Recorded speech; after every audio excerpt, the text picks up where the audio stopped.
বন্ধুরা, তোমাদের কাছে আজ রান্না শেয়ার করছি। দেখো, আজকেও দু রকমের। এই দেখো, কলমি শাক ভেজেছি তোমার পোস্ত দিয়ে, আর নিরামিষ তো কাঁচা লঙ্কা দিয়েছি আর শুকনো লঙ্কা ফোড়ন দিয়েছি, দিয়ে কলমি শাক ভেজেছি। অন্য সময় তো আমি রসুন ফোড়ন দিই, আজকে রসুন ফোড়ন দিইনি। আর এই দেখো, বড়ি দিয়ে ডাঁটার ঝোল। এর মধ্যে হলুদ লবণ দিয়ে দিয়েছি, ভাজা হয়েছে। ভাজাটা হয়ে গেলে এই দেখেছো, এই পোস্ত আছে, সর্ষে বাটা আছে আর কাঁচা লঙ্কা বাটা আছে এর মধ্যে। এই ভাজা ভাজা হয়ে এসছে, এবার এটা দিয়ে ভালো করে নাড়াচাড়া দিয়ে দেবো।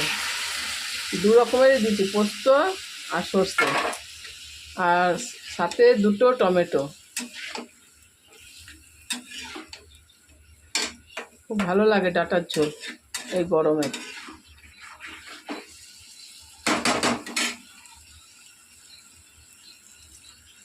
আর সাথে শাকের সঙ্গে কাসুন্দি আছে, ফ্রিজে রাখা আছে। কাসুন্দি দিয়ে শাক ভাজা খুব ভালো লাগে, ভাত গরম গরম ভাত।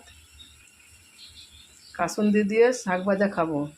এমনি তো আচার আছেই 3 রকমের, আচারও খাই। আর কাসুন্দি দিয়ে শাক ভাজা খুব ভালো লাগে। এটা হচ্ছে কলমি শাক, আরও এক আটি আছে, আরও 2 আটি এনেছে আজকে।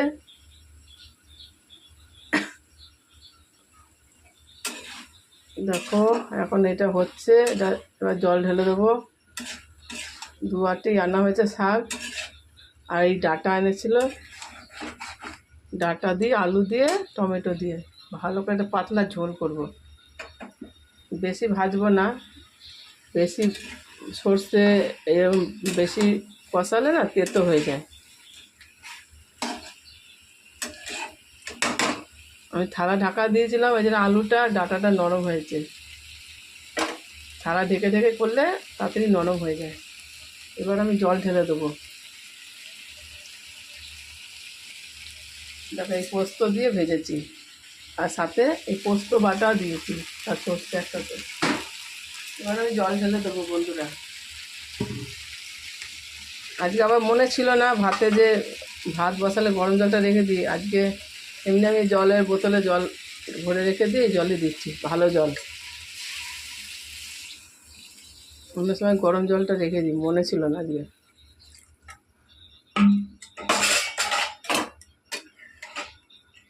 এরকম পাতলা ঝোল হবে, আর সাথে শাক ভাজা আর কাসুন্দি।